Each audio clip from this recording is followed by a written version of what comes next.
3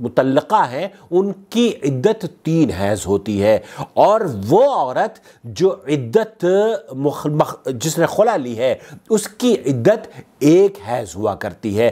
اب ایسی صورت میں کیا یہ عورت 3 مہینے کے لیے نوکری چھوڑ کر اپنے گھر میں بیٹھے، اور بچوں کو بہت ساری بچیاں تو ایسی ہیں کہ ان کے ساتھ بہت ساری ذمہ داریاں بھی ہوتی ہیں، ماں باپ ہوتے ہیں، بہن بھائی ہوتے ہیں، تو ان کا گھر چلانے کے لیے کس طریقے سے بندوبست کیا جائے گا؟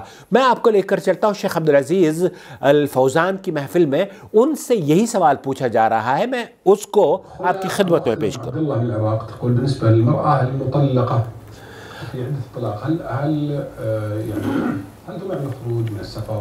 هل تمنع من الخروج من السفر؟ کیا یہ عورت جس کو طلاق دی گئی ہے وہ سفر نہیں کر سکتی؟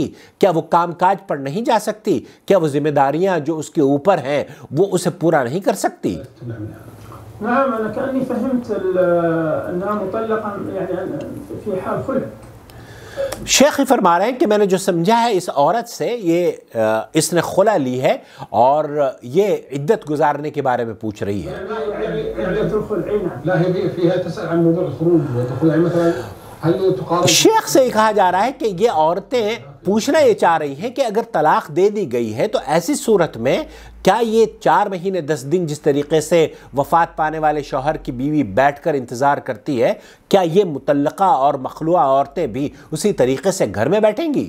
لا، المرأة المختلعة والحركة التي خلعت من زوجها بعوض تدفعه له، خلا یہ ہوتی ہے کہ ایک شوہر اسے وہ تمام چیزیں جو کہ اس نے دی تھی یا اس سے زیادہ کا مطالبہ کر کے خلا دے دیتا ہے، اس کو طلاق دے دیتا ہے اس کے مطالبے پر، اس سے کہتا ہے کہ تم نے خلا کا مطالبہ کیا ہے لیکن اس شرط پر میں تمہیں چھوڑوں گا کہ مجھے اس مہر کو جو میں نے ادا کیا تھا مجھے واپس دے دیا جائے۔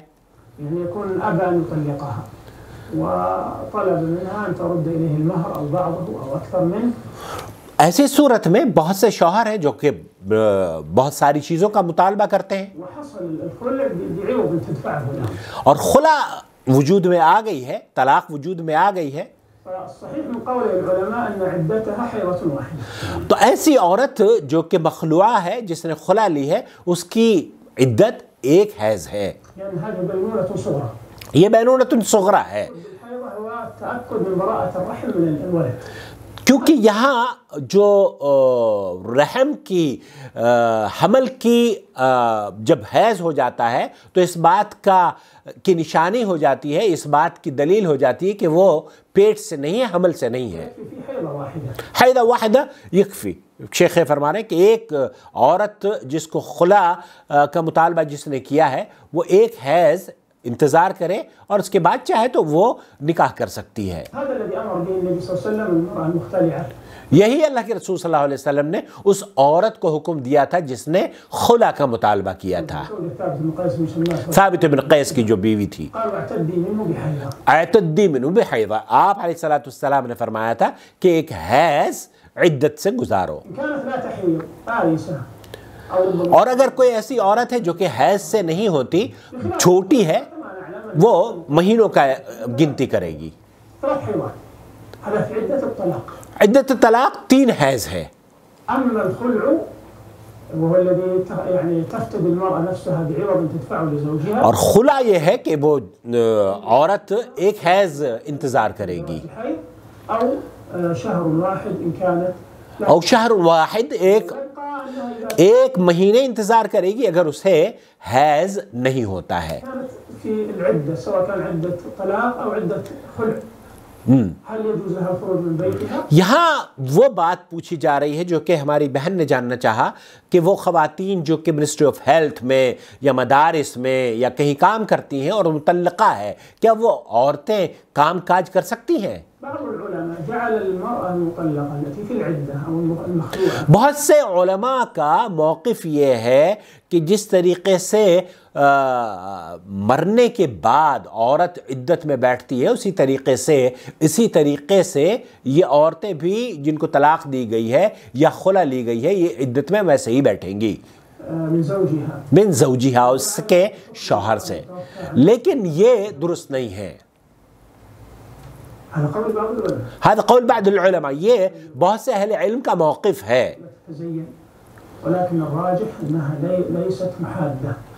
لیکن صحیح بات اور راجح قول یہ ہے کہ اس کو اس طرح کی قید اور پابندیوں میں گرفتار کرنا یہ قابل محل نظر عمل ہے. ورنہ خروج وہ چاہے اگر مطلقہ عورت ہے تو اپنی ذمہ داریاں پوری کرنے کے لیے جہاں جانا چاہے جا سکتی ہے. لا يلزمها البقاء في بیتها، وہ عورت جس کو طلاق دی گئی ہے یا جس نے خلا لی ہے اس کے لیے ضروری نہیں ہے کہ وہ گھر پر بیٹھ کر انتظار کرے. اگر وہ مسافر سفر کرنا چاہتی ہے تو جا سکتی ہے، کام کاج کرتی ہے تو کام کاج کے لیے جا سکتی ہے. ایسا بھی نہیں ہے کہ وہ خوشبو اور کپڑے نہیں پہن سکتی، خوشبو بھی لگا سکتی ہے، لیکن خوشبو کے لیے یہ ضروری نہیں ہے کہ آپ اپنے ہاسپٹل میں یا آپ اپنے غیر محرم مردوں کے سامنے، وہ تو حرام ہے، وہ تو جائز نہیں ہے. لیکن جو ممانعت نہیں ہے وہ اس بات کی کہ آپ اپنے گھر میں اپنے محارم کے ساتھ خوشبو لگا سکتی ہیں، زیب و زینت اختیار کر سکتی ہیں. زیب و زینت نہ اختیار کرنے کی جو طلاق جو عدت ہے وہ وفات کے بعد ہے. مطلقہ اور جو مخلوعہ عورت ہے اس کے لیے یہ ضروری نہیں ہے. یہ صحیح قول ہے، یہی صحیح قول ہے جو کہ شیخ عبدالعزیز الفوزان حفظہ اللہ فرما رہے ہیں کہ وہ عورت جس نے طلاق لی ہے، وہ عورت جس نے خلا لی ہے، اس کی عدت ایک حیض ہے، اور جس شوہر نے اسے طلاق دے دی ہے اس کی عورت کی عدت 3 حیض ہے. اور یہ دونوں عورتیں لباس، زیب و زینت اور جس طرح بھی جہاں جانا چاہیں جا سکتی ہیں، اپنی خدمات انجام دے سکتی ہیں، ہاسپٹل میں کام کرتی ہیں، مدارس میں کام کرتی ہیں، اپنے رشتہ داروں سے ملتی ہیں، اپنے بچوں کو اسکول چھوڑنے جاتی ہیں، سب کچھ ان کا نارمل رہے گا. صرف یہ کہ یہ نکاح نہیں کر سکتی. خلا والی عورت 1 مہینے کے لیے، 1 حیض کے لیے، اور مطلقہ عورت 3 حیض یا 3 مہینے کے لیے اگر اسے حیض نہ آتے ہوں اس کے بعد وہ دوسرا نکاح کر سکتی ہے. تو یہاں 2 باتیں آپ کی خدمت میں پھر اسے ریپیٹ کرنا چاہتا ہوں. یہ ایک تو عورتوں کو خاص طور پر جو شوہروں کو کما کر دیتی رہتی ہیں، دراصل انہیں یہ نہیں کرنا چاہیے. اپنے پیسے ان کے اپنے اکاؤنٹ میں ہونے چاہیے، اور جو پراپرٹی وہ بناتی ہیں ان پراپرٹیز پر بھی آپ کا نام، چونکہ وہ آپ کی ملکیت ہے، آپ کے شوہر کی ملکیت نہیں ہے. جب آپ کا انتقال ہو جائے گا اس کے بعد جس کی وراثت ہے، جس کو جتنا حق ہے وہ مل جائے گا، بچوں کو، شوہر کو، جو بھی ہوگا. لیکن جیتے جی اگر آپ ایسا کرتی ہیں تو آپ اپنے ساتھ بھی زیادتی کرتی ہیں، اپنے بچوں کے ساتھ بھی زیادتی کرتی ہیں، اور اپنے رشتہ داروں کے ساتھ بھی زیادتی کرتی ہیں. تو نمبر 1، اور ظالم وہ لوگ ہیں جو کہ عورتوں کے ساتھ زیادتی کرتے ہیں، ان کی کمائی پر ان کے دانت گاڑے رہتے ہیں. جیسے ہی تنخواہ ملتی ہے وہ ہڑپ جاتے ہیں اور ان کی کمائی سے اپنے نام کی بلڈنگیں بنا لیتے ہیں، اور جب اللہ نہ کرے کوئی ایسے حادثات پیش آ جائیں تو پھر انہیں طلاق دے کے انہیں بالکل کچھ نہیں دیا جاتا، بلکہ ان سے الٹا مطالبہ کیا جاتا ہے کہ جناب جہیز میں جو ہم نے وہ چیزیں دی تھی وہ بھی ہمیں واپس کر دیجئے. المہم دوسری چیز طلاق کے بارے میں، طلاق اور مخلوعہ عورت اس کی عدت وفات کی عدت کے برابر نہیں ہوتی. وہ چاہے تو زیب و زینت اختیار کر سکتی ہے، چاہے تو اسکول اور کالجز میں جو اس کی خدمات ہیں وہ انجام دے سکتی ہیں، اس کی کوئی ممانعت نہیں ہے. یہ بہت امپورٹنٹ ایک میسج ہے، اور اس میسج کو آپ اگر شیئر کریں گے تو مجھے امید ہے کہ بھائی ہمارے ظالم جو ظلم کرتے ہیں وہ ظلم نہیں کر پائیں گے. اللہ کے رسول صلی اللہ علیہ وسلم نے فرمایا نا، انصر اخاک الظالم والمظلوم. اللہ کے رسول سے پوچھا گیا کہ ہم مظلوم کی مدد تو کرنا ہمیں سمجھ میں آتا ہے، لیکن ظالم کی کیسے مدد کریں؟ تو ظالم کی مدد اللہ کے رسول نے فرمایا کہ اس کو ظلم کرنے سے روک دیا جائے. تو جب آپ اس ویڈیو کو دوسروں کے ساتھ شیئر کریں گے تو مظلوم کی بھی مدد ہوگی اور ظالم کی بھی مدد ہوگی. انشاءاللہ تعالیٰ وہ ظلم سے اپنے باز آ جائیں گے. اور وہ مرد حضرات جنہوں نے ایسا کیا ہے اللہ سے ڈریں، اور اس مال کو کل بھی آپ کو دینا ہے. وفات کے بعد بھی آپ کو دینا ہے، کیونکہ یہ آپ کی ملکیت نہیں ہے۔ جب آپ کی ملکیت نہیں ہے، جس کی ملکیت ہے اس زندگی میں دے دو، اس دنیا میں دے دو، تو یہ تمہارے لیے عافیت بھری بات ہوگی۔ لیکن اگر آخرت میں دو گے تو تمہاری نیکیاں بھی اس کے ساتھ ساتھ ضائع ہوتی چلی جائیں گی، اور اللہ نہ کرے کہ تمہیں اللہ رب العالمین اس گناہ کے بدلے جہنم رسید کر دے۔ اللہ سے دعا ہے کہ اللہ تعالی ہماری بہنوں کی حفاظت فرمائے اور ہر گھر میں ہمارے اس چینل کی وجہ سے خوشیاں بحال کر دے، اور ان ظالموں کو سوچ اور سمجھنے کی توفیق عطا فرمائے جنہوں نے اس طرح کا ظلم کیا ہے ان بچیوں اور بہنوں پر، اور وہ خواتین خاص طور پر جو کہ کام کر رہی ہیں، اپنے گھر بار چلاتی ہیں۔ مردوں کو تو ان کا احسان مند ہونا چاہیے، ان کے تو پیر دھو دھو کر آپ کو پینے چاہیے، الا یہ کہ آپ ان کے ساتھ یہ ظلم اور زیادتی کریں۔ میرے بھائی، میرے دوست، میرے عزیز، یہ عورت اس لیے نہیں بنائی گئی ہے کہ آپ اس کو پیر کی جوتی سمجھیں اور اسے ضرورت کے تحت استعمال کریں، اور جب ضرورت نہ ہو تو آپ ٹیشو پیپر کی طرح پھینک دیں۔ نہیں، یہ اللہ رب العالمین ان بچیوں کی حفاظت فرمائے، اور اللہ کی ان بندیوں کو اس دنیا میں عزت اور وقار عطا فرمائے، آمین یا رب العالمین۔ والسلام علیکم ورحمۃ اللہ وبرکاتہ۔ اس ویڈیو کو دیکھنے کے بعد یا کسی بھی ویڈیو کو دیکھنے کے بعد ہمیں ضرور بتایا کریں کہ یہ ویڈیو کیسی لگی، لائک ضرور کیا کیجئے۔ ہمارے بہت سارے دوست ہیں وہ لائک ہی نہیں کرتے، انہیں پتہ نہیں کیوں شرم آتی ہے لائک پریس کرنے میں بھی، اور کمنٹس بھی کیا کریں۔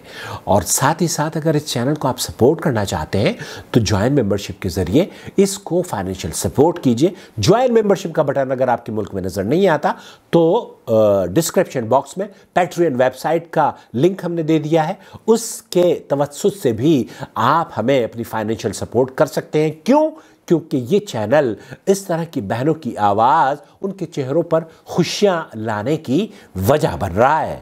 یہاں آپ دیکھ سکتے ہیں کہ کس طرح ہماری بہنیں اس چینل کو دیکھ کر خوش ہو رہی ہیں۔ والسلام علیکم ورحمۃ اللہ وبرکاتہ۔ اللہ ولی الذین آمنوا یخرجهم من الظلمات إلى النور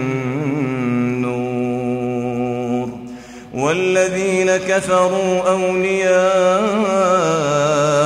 الطاغوت یخرجونهم من النور إلى الظلمات أولئك أصحاب النار هم فيها خالدون۔